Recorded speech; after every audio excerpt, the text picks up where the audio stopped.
What do U.S. presidents know about my problems? President Dwight D. Eisenhower, in quoting an unknown source, once said, "I have two kinds of problems, the urgent and the important. The urgent are not important, and the important are never urgent." Think about these words. Now ask yourself what this has to do with time management. When looking at the tasks on your to do list, sometimes it's hard to figure out how to prioritize things. We see everything there is to do, and it all feels important. Here's where Eisenhower proves he knew a thing or two about prioritizing. Some tasks will be urgent.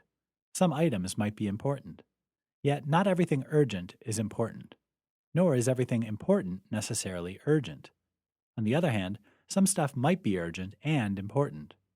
So when you're trying to figure out which tasks to focus on first, start with the stuff that's both urgent and important. Then work your way down to important stuff that isn't urgent. As for the rest, if things aren't important, why are you doing them at all? Mark them off your list once and for all.